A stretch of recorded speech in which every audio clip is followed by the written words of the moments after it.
Welcome to Veggie 360, where you're going to learn how to grow great tasting veggies year-round in small spaces. Today's video is part of a spring gardening series. If you miss any of the other videos in this series, simply look in the description below and you'll find links to those videos. Today, I'd like to talk about winter sowing. Basically, it's a hands-off way to easily start your seeds. You start your seeds outdoors in the winter using mini greenhouses like this, which will allow the seeds to germinate in the spring when the temperatures are just right for that type of seed. As far as the benefits for winter sowing, it's very easy. It's a hands-off way of starting your seeds. Basically, you let Mother Nature do the work for you. These miniature greenhouses will protect the seeds from birds and other wildlife.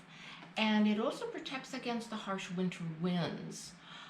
You only water as needed, and you'll find that depending on your climate, you may not have to water very often.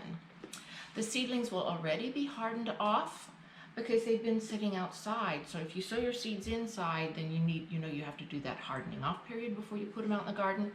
This eliminates that. Easy. So you can sow your seeds directly in the ground in the winter, but that's going to be covered in another video. Today I want to focus specifically on planting outdoors in containers. These are the supplies that you will be needing. First of all, a container, something sharp to poke drainage holes in the bottom of the container, and if you're using a jug or a bottle, you're going to need a sharp knife so that you can cut it in half. You'll also need a potting mix, spray bottle of water, seeds, label and marking pen, and tape so that you can tape the container back up. Let's talk first about the container. The most common of which is a milk jug or a water jug. I've also seen a lot of juice containers, soda bottles. These salad clamshells work really well. If you use these milk jugs or anything with a lid, you want to make sure that you just discard the lid because you're not going to need this for the winter sowing. And you need to make sure that you have at least 3 inches of depth for your soil and enough room up above for your seedlings to grow. Anything shallower than 3 inches of soil, your soil is going to dry out too quickly. And as far as the type of container, you want to make sure that there's enough light that gets through so that your seedlings have enough sunlight to grow properly. Next, let's talk about the potting mix. You want a general all-purpose potting mix. You don't need a seed starting mix. The seeds actually won't do quite as well with a seed starting mix than they would with the all-purpose mix. Avoid any of the potting mixes that have the moisture control though, because that will retain too much moisture and you risk the seeds rotting. Next, you're going to need a way to seal your containers. You can either use packing tape, which works well, except for later in the season when you've had to open repeatedly, it does lose its adhesiveness. But it is a nice clear option for you if you don't mind the way that duct tape looks. Duct tape actually does the best job sealing. It will hold up the best. It's not the most attractive, but gee, they have different colors. If you want to be colorful, you can choose some of the different colors. For the marking pen, I happen to like garden marker. This is a, it resists fading in the sunlight. So when you mark your containers so that you know what's growing in them, look for something that resists the UV fading.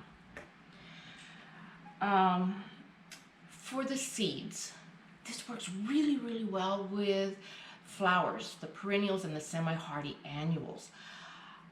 But it also works with the cool season veggies and herbs. So it's great for winter sowing kale. Last year, great germination rate with Dazzling blue kale, red Russian kale, and this turned out particularly well too. Purple of Sicily cauliflower, very, very tasty. Broccoli did extremely well, but the one that I'm particularly impressed with is the spinach. I actually had a higher germination rate with winter sowing spinach than I did sowing directly in ground or starting seeds indoors. Now this works too for warm season veggies and herbs, but you want to sow these later in the season, so really it's called spring sowing, not winter sowing when it comes to the warm season crops.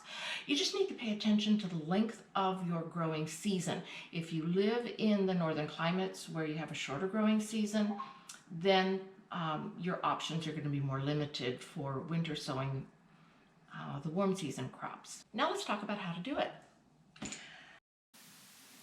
You want to start by poking drainage holes in the bottom of the container. I'm using a deck screw to do this, but a soldering iron works very well, particularly if you have a lot of containers to do. You want to poke at least 4 drainage holes in the bottom, and this step is easier to do if you can do it before you cut the container in half. You'll want to throw the lid away because you won't need it. You actually want to let the rain and snow in to help water the container. Next, you cut the container in half with a sharp knife. You want to cut it at least 4 inches from the bottom to allow enough room for the potting mix. You want about 3 inches of potting mix and headspace for the seedlings, leaving a small area in the back to serve as a hinge.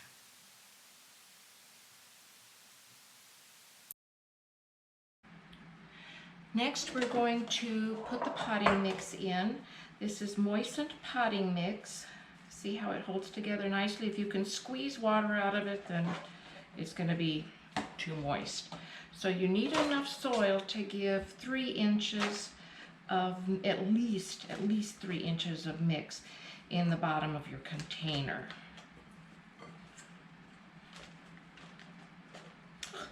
Making a mess here.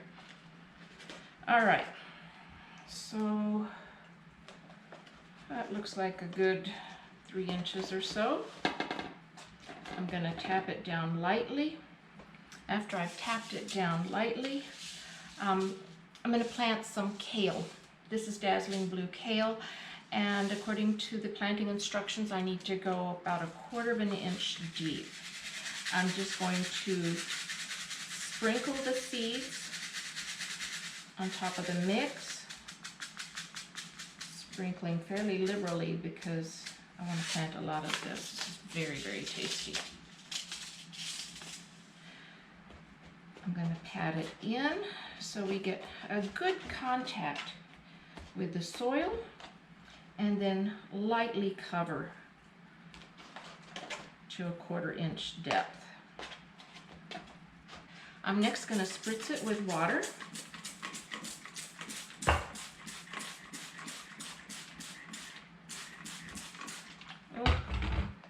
Didn't get them all covered up.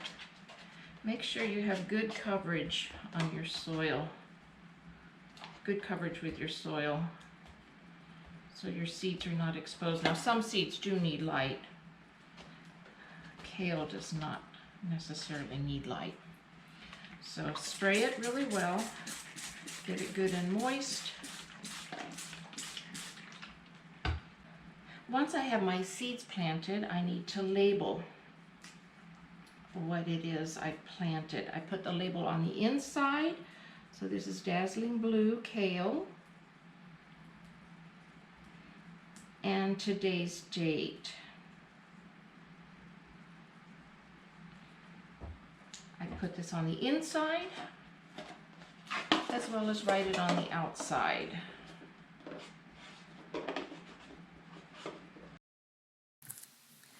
Next, it's time to tape your container shut.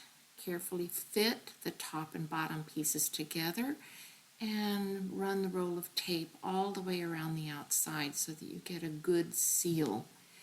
This way it'll make it easier if you have to move your containers to a more sheltered location when the weather gets bad and your seedlings have already emerged. It's okay to get snow, sleet, and rain on these containers. You've got the lid open for ventilation. It lets some rain and snow in. and it simulates what the seeds go through in nature. You do want to check periodically and water as needed. You don't want them to get dried out. Now, as the seedlings emerge, you can actually open these containers to allow some fresh air in and help prevent the containers from overheating. However, keep an eye on the weather forecast. If extremely low temperatures are predicted, then I would go ahead and cover them with frost protection. I will be doing periodic updates throughout the growing season on these winter sown seeds. So check back to see the progress.